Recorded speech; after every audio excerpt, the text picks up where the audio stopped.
Welcome to the Two Marketing Moms podcast. Two women with 50 years plus of marketing Integrity experience. and culture are extremely You important. can still say, I don't know. Stop multitasking and be present in the Moms moment. have balls, big time. Welcome to the Two Marketing Moms podcast. We are two women with more than 50 years of marketing and advertising experience between us, and we want to talk about the struggles, the fails, and the wins that we experienced while building our careers, being a boss, juggling work and a home life, and arguably the hardest and yet most fulfilling job, being a mom. This podcast was created for marketing and advertising professionals, especially the up-and-coming marketing stars of the future. We hope these tips, tricks, and advice will help you navigate work and life and get ahead. Welcome to the Two Marketing Moms podcast. Today's episode is called How to Prosper in Life, Love, and Work with special guest Kelly Francis. Kelly is a former recruiting expert turned certified life motivational coach, a keynote speaker, and the founder of kellySUITE, a business created to mentor and motivate career women to set the stage for their own business. Welcome to the podcast, Kelly. Thank you so much, Kelly and Julia. Nice to be here. Nice to have you. I think you're, including me, the third Kelly we've had on the podcast. So it seems to be a popular name, which is strange to me because usually it's kind of a name from the 60s and the 70s. I know. It's true. So we love to start the podcast talking a little bit about our personal journeys, because we've all had different journeys to get where we are today. And I know you've had a very unique journey as well. You started as a recruiting expert, and then you became an entrepreneur, and then you became a certified life and motivational coach with kellySUITE. So can you tell us a little bit about that journey and how that worked for you and how it led to publishing The Prosperity Effect and all the tools that you have for motivating? Sure. So the story really starts when I was 19. At 19, I, was in my freshman year of college, and honestly, it was tough because my family, my home life wasn't the best. I was living home, going to a commuter college on Long Island, and I had this pivotal moment one night, which I won't go into what happened, but something happened. And I just remember turning to my boyfriend at the time and I said, I can't do this. I need to get out. Whatever it takes, I have to find an apartment and put myself through school and break out of this, because I don't want this to be my life. And if I want a different life than the one that I'm living, it's going to be up to me to set the stage for my own success and break these chains. And I did. Sometimes I look back, I have no idea how I did it. I was full-time college student working 3 jobs, and I would arrange so I took night classes that met for longer periods of time. So they only met once a week. So each night of the week I could take a different class. And I did it. I put myself through college. I earned my bachelor's. And after college was like, what do I do with an oral communications degree? What now, right? And just started working some odd and end jobs. Ended up as a retail store manager, which was just not planned. It just kind of happened. But what happens when you're a retail manager, you wear a lot of hats. You're a salesperson, an operations person, a marketing person, a merchandise person, and you're an HR person. And if you're not aware, when you're in retail, the need for store associates is a constant revolving door. So I did a lot of hiring, and I started to realize, wait, I like this. I like interviewing people and I love training them. It was my favorite part of the job. So I got this crazy idea that I wanted to be a recruiter somewhere in a corporate office with air conditioning, and I didn't have to worry about why someone didn't buy 2 pairs of shoes so that I could make my sales the day before. And I have no idea where it came from, but I set out on this mission and I said, I'm going to start interviewing and looking for jobs, and I'm not going to accept any offers unless someone gives me a chance at being a recruiter. And from that day, when I made that decision, I think it was maybe somewhere between 4 and 6 months, countless interviews later, and Macy's, I was living on Long Island at the time. Macy's gave me an opportunity as a talent manager. I was responsible for the hiring and training of all of the store staff for 4 stores on Long Island, which is a big deal. Macy's stores at the time, before online started to take over and, you know, take charge of everything in the retail space, those stores could have anywhere from 130 to over 300 staff in one store. And I was responsible for 4 stores. It was a dream come true for a girl in her 20s.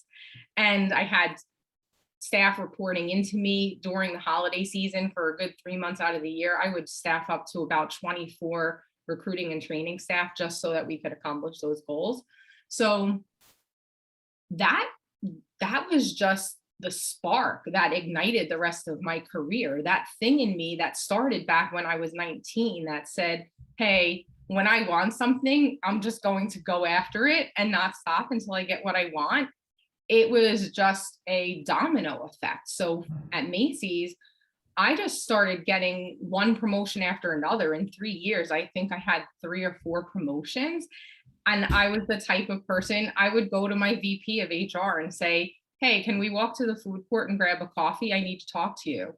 And I would tell him all of the accomplishments I had in the previous 6 to 12 months and let him know what I was ready for and what I wanted to do next. And then I would just get a promotion.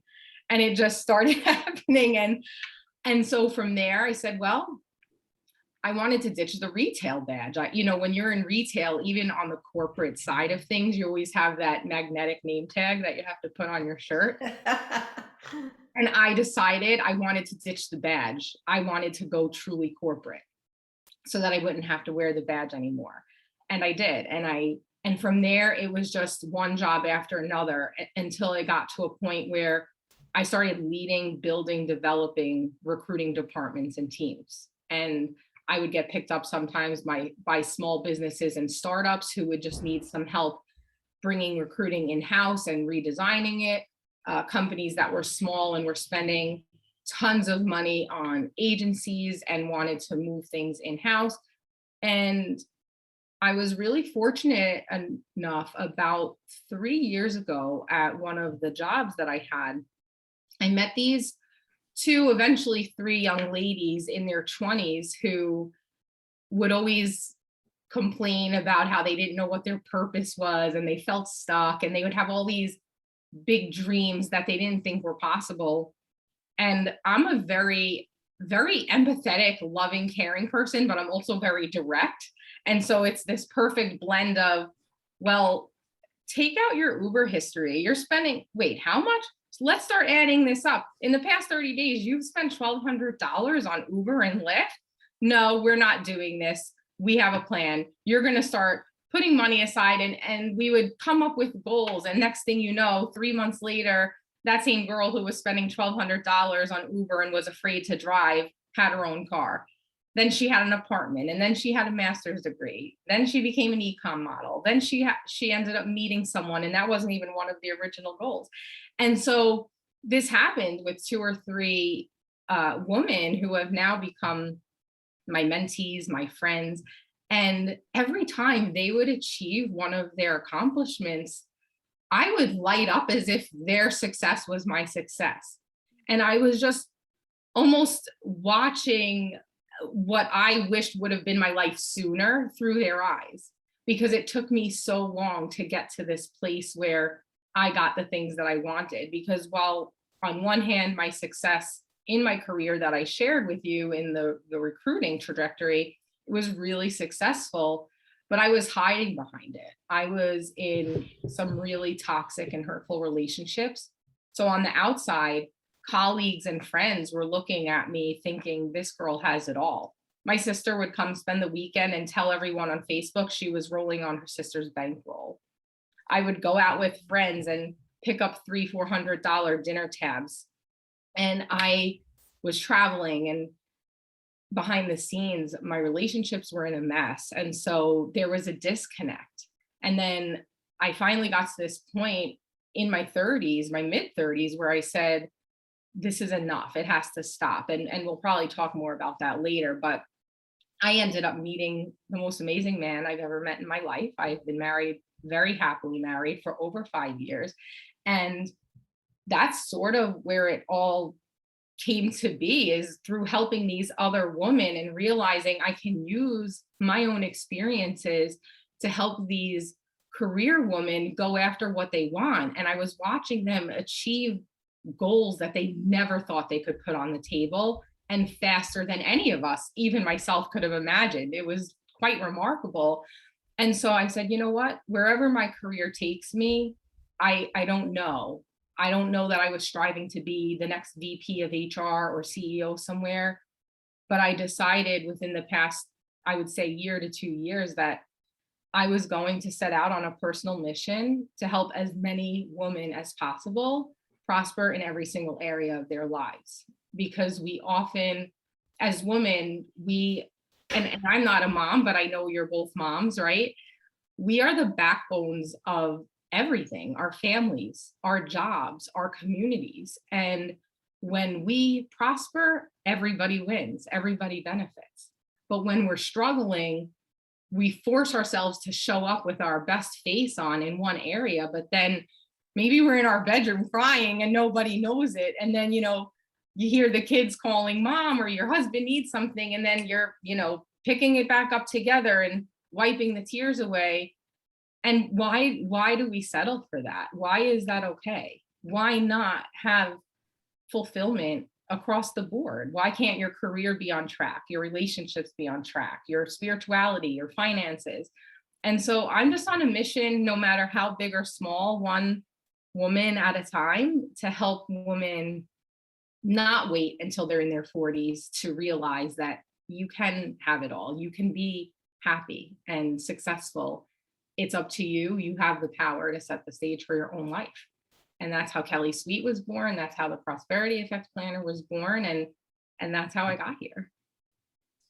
Well, I feel like your faster formula makes so much sense that I've heard your story, because it really actually embodies you, like, and your whole philosophy, which just is born out of your experience, which seems so authentic.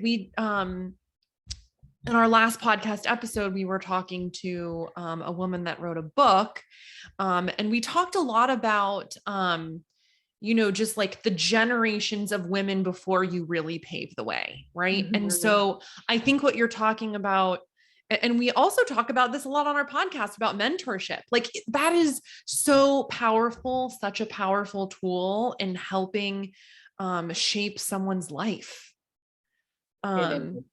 So let's talk about your prosperity effect. What is it?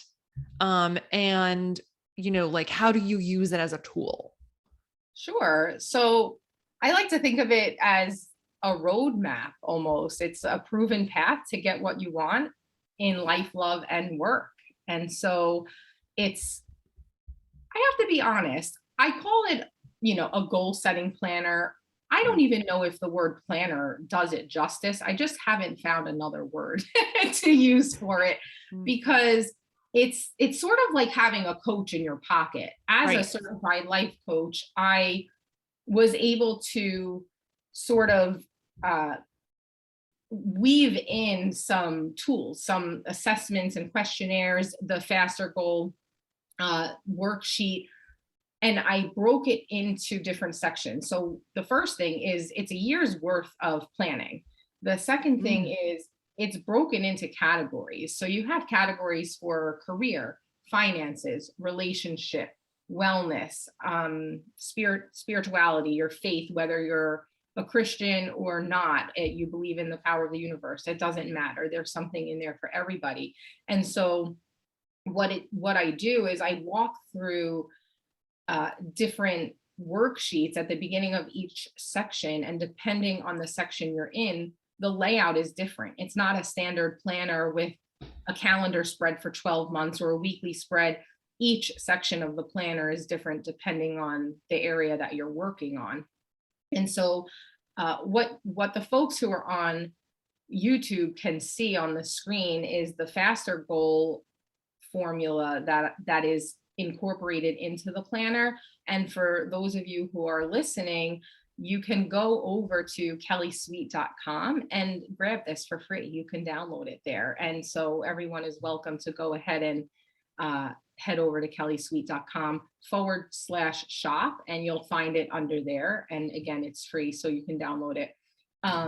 But this basically was designed to help women focus. I think whenever I use a planner, it's a to-do list, right? So of course I had to put a to-do list section in there because it wouldn't be a Kelly tool if it didn't have one. But And then you don't know this, Kelly, but Julie and I are to-do list fanatics and planner fanatics. So, and I'm a little old school. I'm a pencil and paper, not even pen and paper. I have to use a pencil with an eraser. I have a sharpener on my desk. And I even have the portable, like when you were in school sharpeners that I carry with me everywhere because I always have a pencil in my bag. But I noticed I will make a to-do list, and then whatever doesn't get done a few days later or at the beginning of another week, I'm starting fresh and dragging over the things that I didn't finish and refreshing my list, right? So definitely I work that into the planner just to do it justice. But the other tabs, if you're in the finance section, there's monthly budgeting tools. If you're in the spiritual section, there's a place to write down your meditation, scripture reading, or positive affirmations. And so each section is designed to help you sit in focus, because I think when we hear the word prosperity, what's the first thing that comes to mind for most people? money. Money. And it's not that doesn't mean you're prosperous when you have money. Yes. But I remember when I met my husband, and he would always say, "You're so successful. He's a blue collar guy." And he's like, "I'm not this rich, wealthy guy." I said, "You are richer than any man I have ever met, because you have values that make you so wealthy." Right. And so I want to get it into people's mind that yes, if you can, the more money you can make, great. We need money. We need it to pay our bills, to live. But it's not always about the money. You need to feel fulfilled. That what if you took a job that was 20,000 less, but you weren't so stressed out? You weren't working 16-hour days trying to please your boss and sacrificing your family time, but you were happy, right? I one of those three young ladies I told you about earlier, there was a point where she came to me and she said, "I have two job offers. One is $25,000 more a year than the other, but it's doing something I don't really want to do. I know how to do it, but I would just be doing it for the money. The other is so me, and it's everything I've always wanted, but it's a lot less money." My question to her was, will the one with less money be enough to cover your expenses and start saving towards some of your goals and make sure that you can stay afloat and sustain you? And she said, yes. I said, "You've crunched the numbers?" She said, yes. I said, "If in a year from now you were to look back, would you have regrets if you took the one that paid more money?" And she said, yes. I said, "You just answered your own question." And I think that is a true definition of prosperity, right? Because now she's loving her life. Every time I check in with her, she's so happy in her current role. I see her posting things on LinkedIn, and I'm almost asking myself, who is this person? That she used to be so down all the time, and now she's so happy. And so I don't know, there's just something to be said about really feeling content and fulfilled. So this is what the prosperity effect is aimed to do. Its goal is to help you get what you want in every area of your life and really feel fulfilled, so that you're not neglecting one area for the sake of another. You're not neglecting your health or your relationships for the sake of your career, or vice versa. It reminds me of the movie The Devil Wears Prada at the very end, where, she's got it all. And the guy says to her, "Well, look out, because as soon as your career is on the up and up, your personal life will fall apart." And so I think for me, your prosperity effect is like, it's a holistic thing. Like your career is affected by your financial goals, or, your wellness is affected by your relationship. So I like that, you are motivating women to think about how all these things fit together and creating all these, goals, because one might really help another, get to the finish line. Right. And those women we were talking about that paved the way for us, right? They did an amazing job because we all have careers because of them, right? Yep. Yeah. But one thing that happened that maybe they weren't thinking about, we didn't get to give up the other job, the one that we were maybe originally designed for, which is the housewife, the mom, right? We still have those responsibilities. So how do you, I hate to use the word balance, as Kelly knows, we've talked about that before, but I don't know, how do we balance that? Right.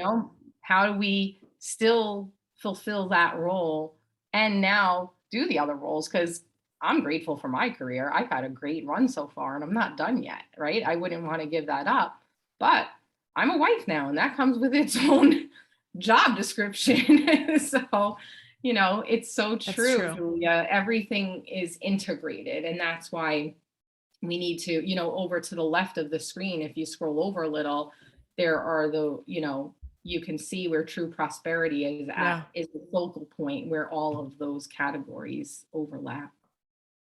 Can you explain a little about the FASTER technique and what that means? Sure. How to achieve your goals faster and all of the acronym there? Yes. So I use the losing weight example because I think it's a common one that a lot of people can relate to. Yeah. If you've ever heard of SMART goals, this is my version of SMART goals. The reason that I changed it up a little bit is because I needed to figure out a way to put the execute and repeat, because I think it's so important when you have a goal to break it down, right? So anyone can say, I want to lose weight, or even put a number in there and say, I want to lose 50 pounds. And that's very specific. But a lot of people, I've been guilty of this myself, we want to lose 50 pounds in 2 months, right? Yeah. Studies show that ideally, if you really want true sustainable weight loss, it should be at a rate of 1 to 2 pounds a week. So if you want to lose 50 pounds, you have to back out of that, right? How do you lose 50 pounds realistically? What's the right time frame? And you do the math. So you also have to think about other things you have going on in your life. If you all of a sudden, you've never exercised and now you're saying, I'm going to exercise 2 hours a day to make up for some of the calories that I want to eat, but you're a mom, a wife, and a career woman, is it realistic that you're going to work out 2 hours a week? You have to set goals that are feasible, meaning they make sense with everything else you have going on in your life. And even if you have to break it down, if that 50 pounds has to become, I'll lose 10 pounds. And when I get there, I'll celebrate and it'll motivate me to lose another 10. And you break it down into 5 10-pound goals instead of one 50-pound goal. Attainable, same thing as feasible. But again, that's where the realistic time frame comes in. Setting a date that's doable, that's realistic, that is specific. And then execute and repeat the process. I think for me, one of the fun things about going after my goals is when I accomplish one, I feel so good that I have moved the needle that now I'm motivated to keep going. I'm someone, I love exercising and I exercise every single day. I do sometimes anywhere between 60 to 90 minutes. That sounds like a lot to people, and it is a lot. But if a day comes where I can maybe squeeze in 20 minutes, I'm just so annoyed the rest of the day because I didn't get my full workout in. It probably was good for my body to take a little break, but mentally I've become so addicted to it that I have to do it, right? So when you actually do something enough times and you start to accomplish things, it makes you want to keep going. And then when you take action and you have those little wins, that's why I think my clients and my friends have ended up reaching their goals faster because they were just focusing on one. I remember that first young lady that I met, she kept saying to me, I need to know my purpose. I don't know my purpose. She was having, I don't know if this is new for you. It was new for me. She was having a quarter life crisis. She was 25. So that's a thing now, quarter life crisis. Yeah, there's a book. Oh, see that. So Yeah. I remember she was having this quarter life crisis, so to speak. She had just become permanent from a temp employee. She was getting her master's degree and she just didn't know if she was in the right job. She didn't know what to focus on. And she had all these things she wanted. And then on top of it, she's getting dropped off in secret spots around the building by her mom because she didn't drive, or she was taking Uber and Lyft.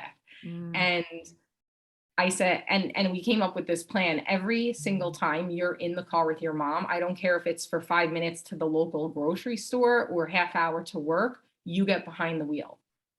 You just start driving, overcome those fears. She had a license. She just had an experience that, you know, she had some fears. They were real fears, but they were overcomeable. She drives now. But she ended up getting that car. We were putting money aside. She would give me money and I would lock it in a drawer every paycheck so she could save up for a deposit. And I think we had set it for 6 months. The dollar amount that she was giving would add up. And it was a pretty big chunk of money to all of a sudden start pulling from her check. I met her in August of 2018. And in December of 2018, she took a few days off to go visit her dad for the holidays, came back and said, I need to withdraw my money. And I said, why? She said, I got a car and I'm going to use it to pay for the insurance and for the deposit. And after that, it was just all these other things that she had always wanted. That accomplishment gave her the momentum and the fuel to just keep going. And then she got her master's. In the middle of COVID, she got her first apartment. She was sharing an apartment with her mom, and that was a goal of hers, was to move out and live on her own. She got her first apartment. She always wanted to be a plus size e-com model. She's doing that. She got signed with an agency, I don't know, almost a year ago, I think now. And so it was like, while we were focusing on the car, she was not thinking about the e-com model piece. It was something she knew she wanted, but we weren't working on that as a goal, as I was mentoring her and coaching her. And that's another thing. I think everybody needs to find a mentor. I kind of struggle in the coaching space.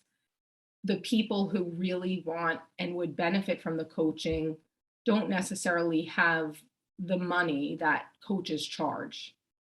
And I feel there's something to be said about bringing mentorship back.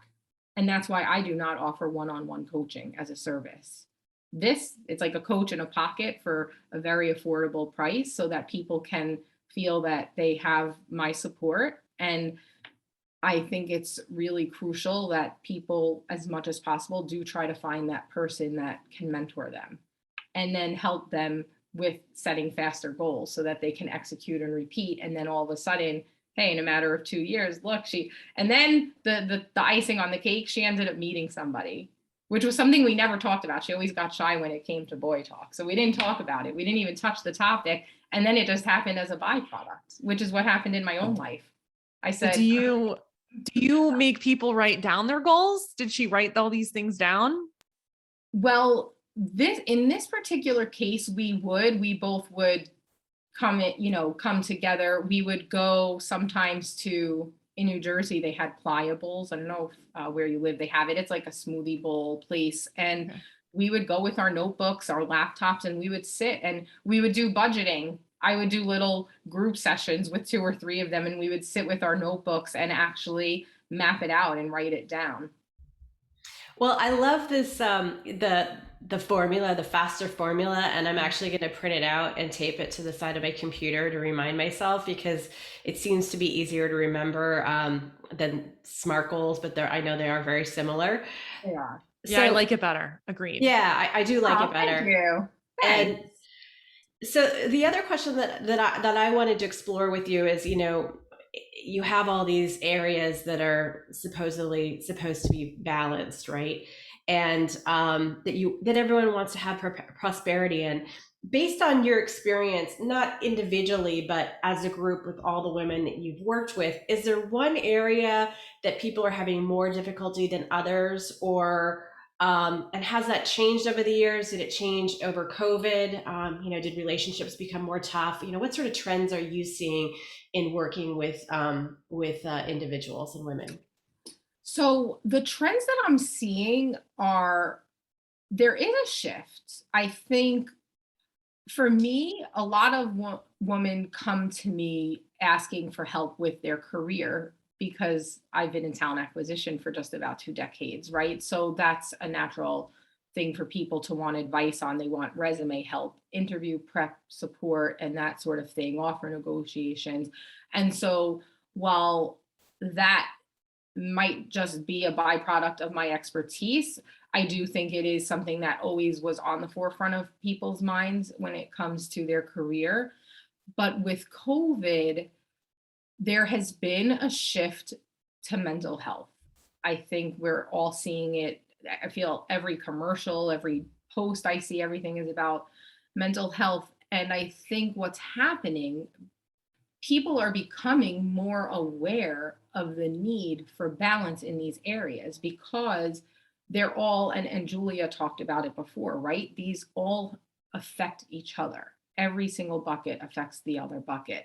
And so while the focus or the ultimate goal is to improve mental health and overall well-being, right? Physical health, spiritual health, mental health, in order to do that, they're looking deeper at every area. People are starting to say, hey, I need healthier boundaries in my interpersonal relationships. I don't even mean your intimate relationships with your partner or spouse. I'm talking your colleagues, your friends, your family, and that sort of thing.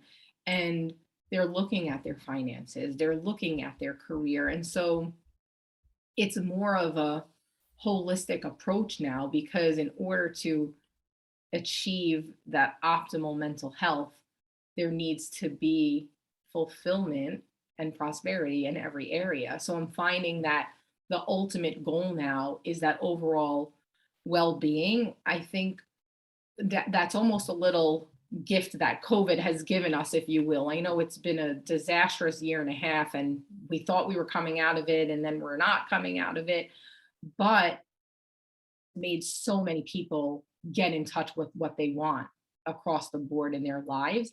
And to our benefit, it has forced employers to take a different approach to how they treat their employees, because there's now this mass exodus happening. I don't know if you follow those trends, but I think they're actually calling it like a mass exodus or something. And people are saying, you know what? I want to feel valued. And it's interesting because way before COVID ever came, I would always coach people and tell them interviewing and working is a two-way street. I have a blog on it, on work-life balance.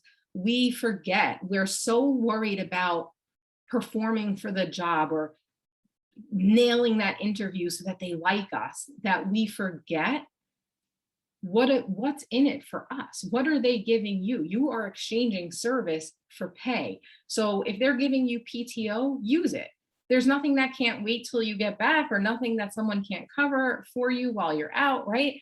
And so we've lived in this world for so many decades, and we have just become a product of this. I work for this employer, I do what they want when they want it, and my life comes second. All the other things, my relationships, my health. Oh, I don't have time to exercise because I spent 4 hours commuting today, right? And now I have to go take care of my family. Why is that okay? It's not. But no one was speaking up for themselves, and they were forgetting that part of the formula. I figured that out about, I would say, 2010, only because I had a really great manager who was like, if you answer emails after 6, they're going to want you to always answer emails after 6. But if you draw a line, they'll just learn, okay, she'll get back to me the next day, right? And when I took off, I didn't answer emails. I would address them when I came back. So I figured that out a really long time ago. And I'm not one of those people that my boss would have to chase down to say, hey, you haven't used your PTO. I used every single day that was allotted to me. And I think that's something that, again, COVID has given us that's a positive is that employers are starting to realize if they want to attract and retain talent, they have to start valuing their people. It has to be a give and take. So people, again, to go back to your question, Kelly, is they're focusing on their overall mental health and well-being and lifestyle. And so they're dissecting and digging deeper in to all those things that are going to contribute to the improved mental health and to the optimal state of where they want to be. And so perfect timing for the prosperity effect. I didn't time it that way. It was just a coincidence, but all for the better. It's actually something that I want to do. I want to partner with corporations to use this as an employee appreciation gift so that they can value their employees by saying, hey, we want you to be happy all around so that when you show up, you're your best self. And so that's something that I'm kind of working on. Sorry to cut you off, Julia. No, I was just saying, well, that's the good news. Like, let's celebrate some good news that, the pandemic has helped people realize that everything fits together and mental health is so important. So people can get your planner, they can read your blog, they can follow you on social and absorb all of Kelly, who Kelly is. And that's how you share it with the world. Yeah, I even have a Pinterest. I know people that look for motivation, they turn to Pinterest a lot. I have a Pinterest. I'm a pinner. So how can people get a hold of you, Kelly? What's your website address for people listening? Sure. So it's kellysuite.com, which is KELLYSUITE.com. You can email me, Kelly at kellySUITE. I do read all of my emails and reply. So if anyone has a question, or I love if there's something that you do want to see me share on social media, if there's certain types of tips that you are looking for or want more of, I can write a blog or, put it on social. So definitely email me and let me know your thoughts, what you would love to see more of. I'm open to that. I am on all of the social media platforms. I am probably most active on Instagram. Social media, I'm not going to lie, I get stuck here because it's not really my thing, but the world's forcing me to do something I don't want to do. So I'm probably most active on Instagram, which is at kellysuite_LLC. But you can also find me on LinkedIn, Facebook, and Pinterest as well. Well, thank you for coming on the podcast today, Kelly. We appreciate it. And I am so excited to download my copy of The Prosperity Effect and tape some of the keynotes up on my computer. So we appreciate your time today. Thank you both so much for having me. It's been lovely. I appreciate it. Thanks, Kelly. Thank you. We hope you enjoyed this episode. If you liked what you heard, please leave us a podcast review or send us a message at twomarketingmoms.com. And subscribe wherever you get your podcasts.